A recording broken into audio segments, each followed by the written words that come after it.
Welcome, everyone. My name is Leslie M. Jasper, and I am the host of the Verbally Disastrous podcast with Leslie and Melissa on Spotify, SoundCloud, and YouTube.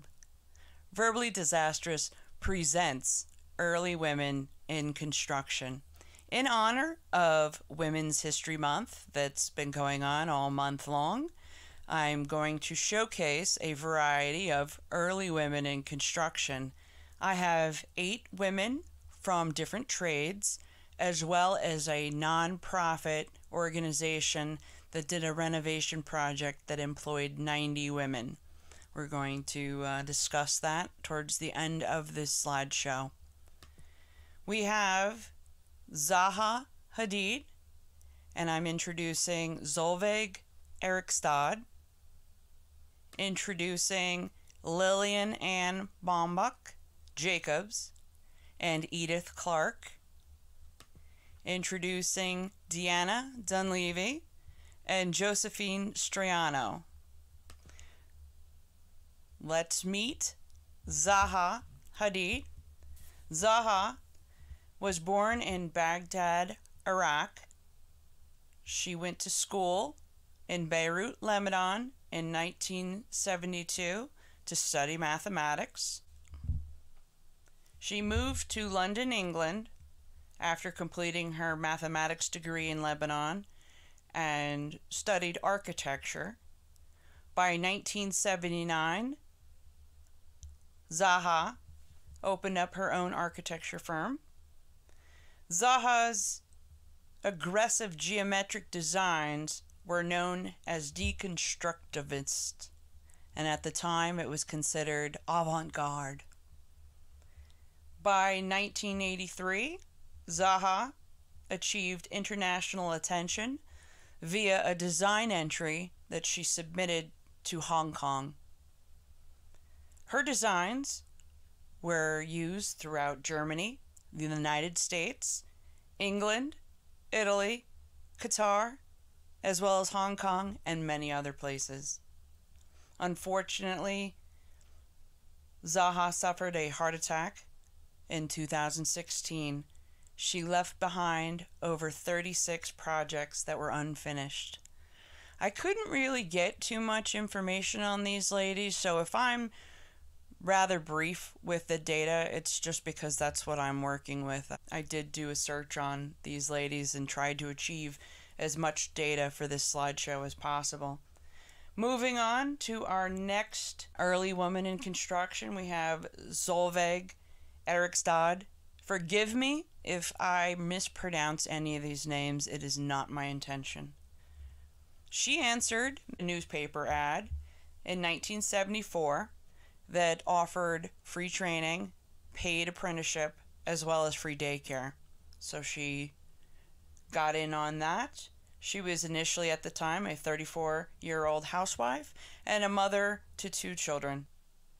As a welder apprentice, she was earning at the time $2 an hour. She started out with electrode welding and then moved on to gas welding for the remainder of her career. Solveig retired in 2003, and I don't have much info or photos on her other than she worked until 2003 and she had a 29-year career as a welder. Moving on, our next lady is Edith Clarke. Edith is my favorite, by the way, of all the women. Even though they're all outstanding, Edith is my girl. I would love to have met her. She was before my time. Edith was born in 1883. She was one of 9 children. Herself, as well as her siblings, all became an orphan at the age of 12 years old. They lost both their parents. They moved in temporarily with their uncle, ended up at a boarding school. She used her inheritance for a mathematics and astronomy degree that she earned at Vassar College by 1908. Once she left school, she taught at various colleges post-grad. By 1911, she was enrolled in a civil engineering degree at the University of Wisconsin-Madison. While she was working on her degree, she got an opportunity to work on a research project with Dr. George Campbell. It was an AT&T project. And then at some point, she started night school at Columbia University for her electrical engineering degree, and she finished her electrical engineering degree at MIT. By 1919, she earned a MS lowercase c degree at MIT. She was the first woman to earn that. By 1919, she started working at GE, working on the transcontinental line between New York City and Los Angeles. By 1921, she started teaching. She took a job as a physics teacher for a women's college over in Turkey. It was roughly about a 1-year obligation. She was able to return back and work at GE back in the States. She became a salaried electrical engineer, the first woman in the world. Kudos, Ms. Edith. By 1925, she had a patent that was approved for an invention called the Clark calculator. She had a few inventions that she was working on, and by 1926, there was a publication that she created and submitted to the American Institute of Electrical Engineers.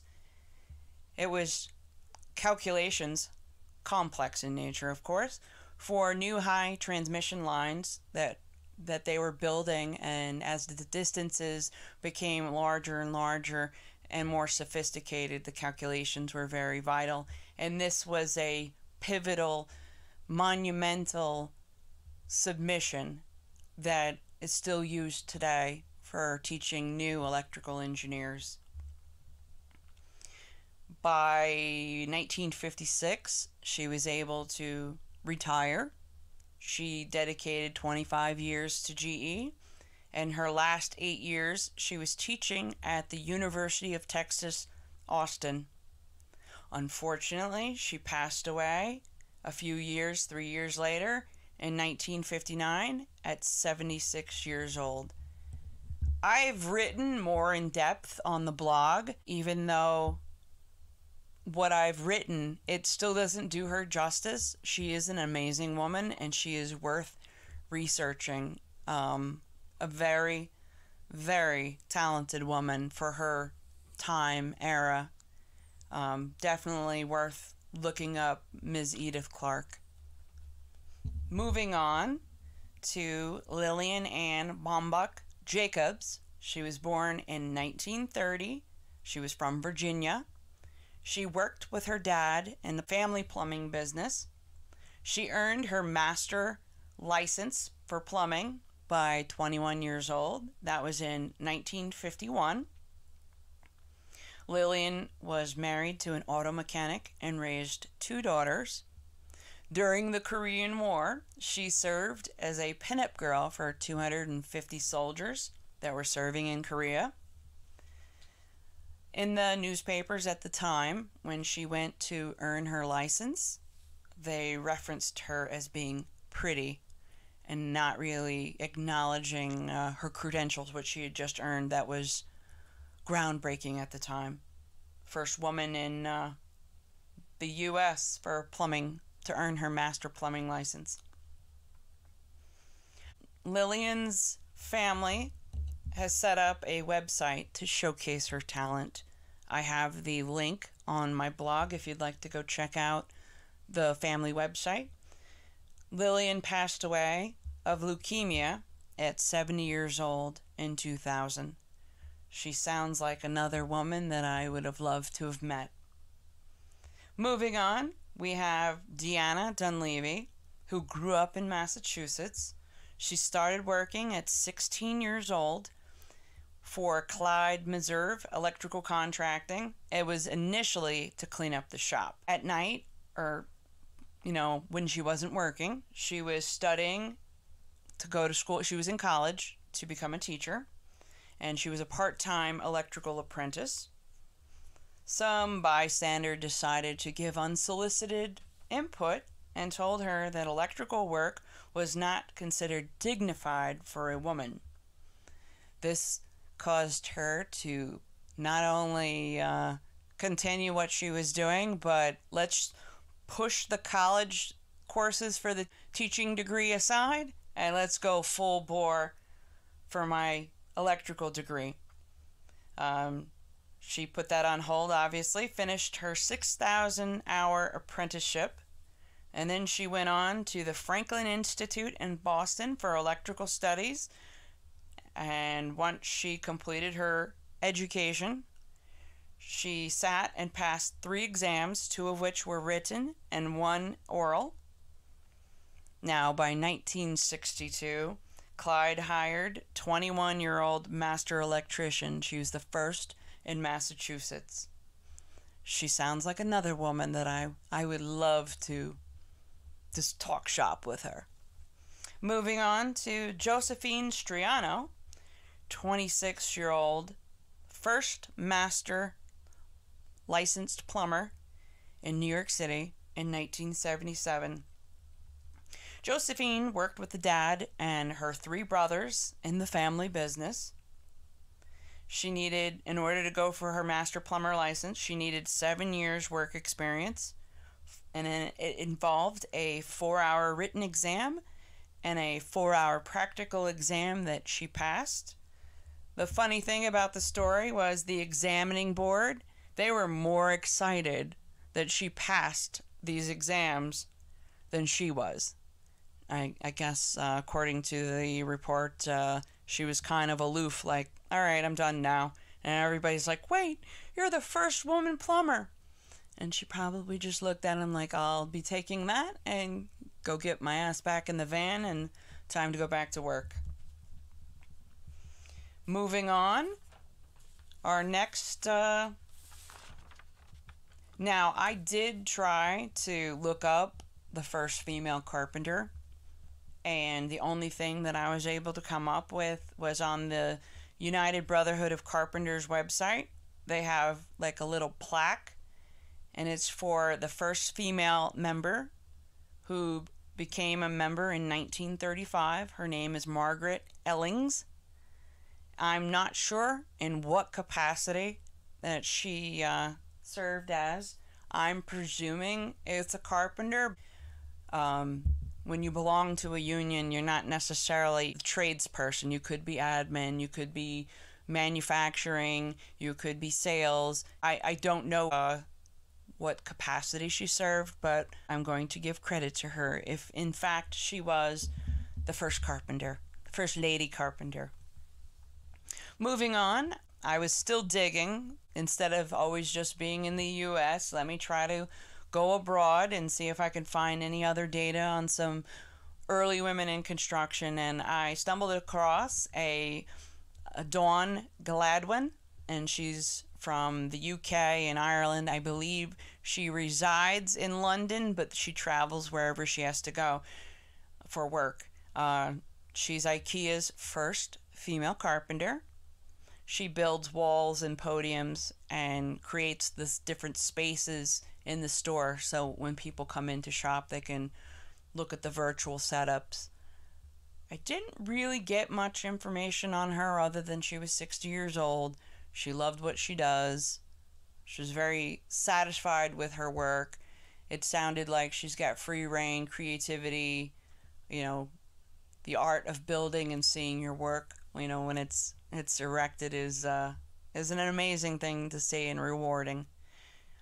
Now, my last group, now we moved on all the way to Hunza Valley in Pakistan.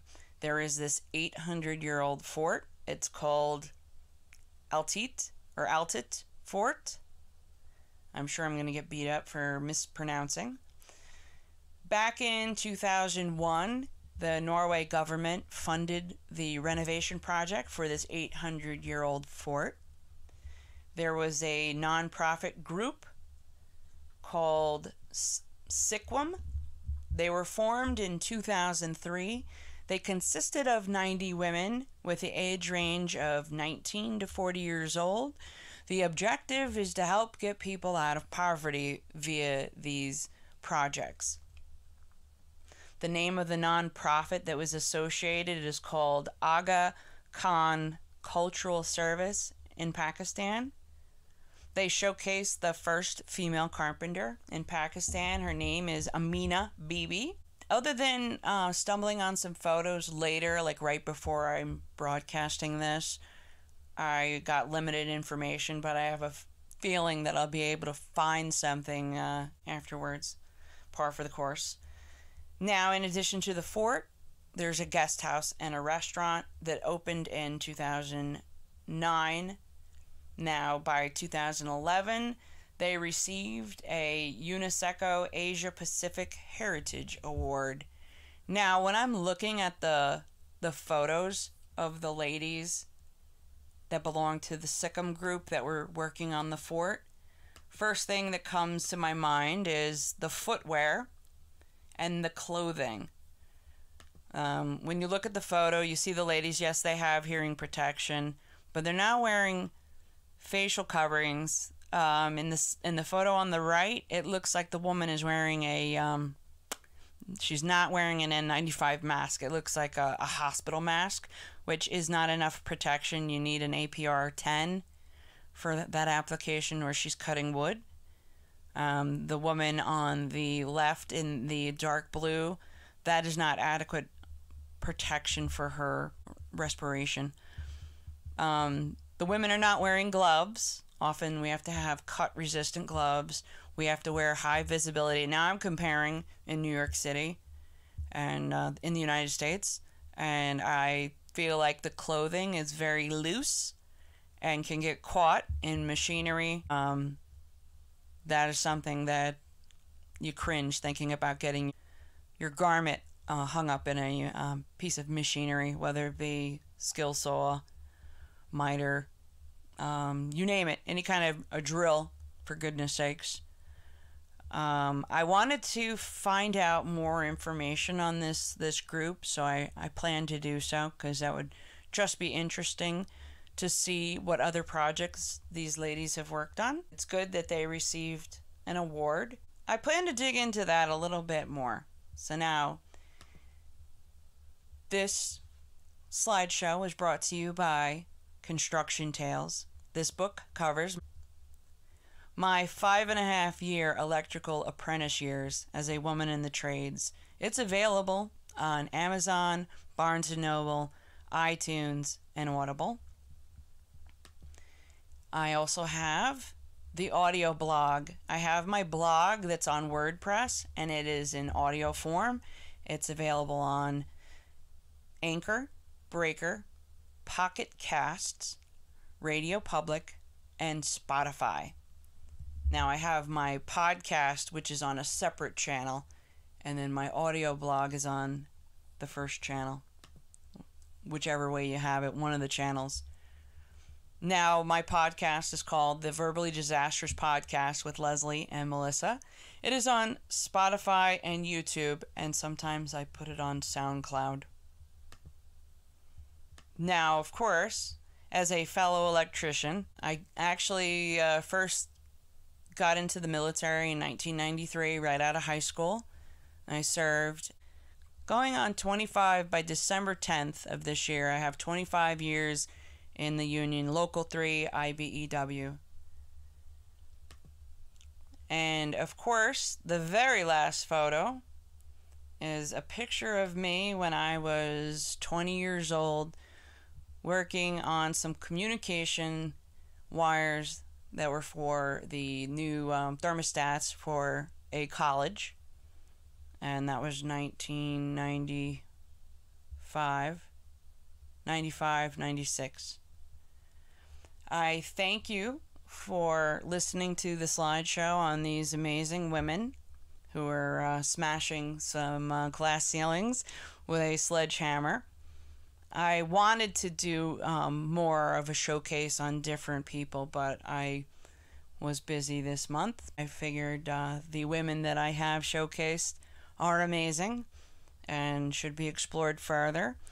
If you have anybody that you see that is groundbreaking, by all means reach out to me. I would love to read on them. The reason why I decided to showcase these ladies was I was listening to a podcast where the guy was telling some women that men create everything around you. And if one wanted to be snarky, the woman could say, a woman has created everybody that's walking around here. But why do this tit for tat? The point of it is we should be educated on topics so that one could have an intelligent conversation. I thought about it, and I was thinking, all the years that I've been in this business, I haven't even looked around to see who the women were that were before me. Some people would say that if you started in the 90s, that's got some years to it. Initially, prior to me researching, and my boss, who was a female as well, said the same thing. We were thinking, who are the pioneers? Women in the 70s. And I told her, no, they're a lot sooner. You know, they're a lot earlier than we both initially anticipated. So knowledge is power. And in honor of Women's History Month, I feel like let's pass the knowledge on to my listeners. Thank you for taking the time to listen to my content. As always, you have many options throughout the world. I am honored that you chose mine. I wish you a great week and a happy Women's History Month. Cheers. Leslie M. Jasper, author and host of the Verbally Disastrous podcast, now alive on Spotify, SoundCloud, and YouTube.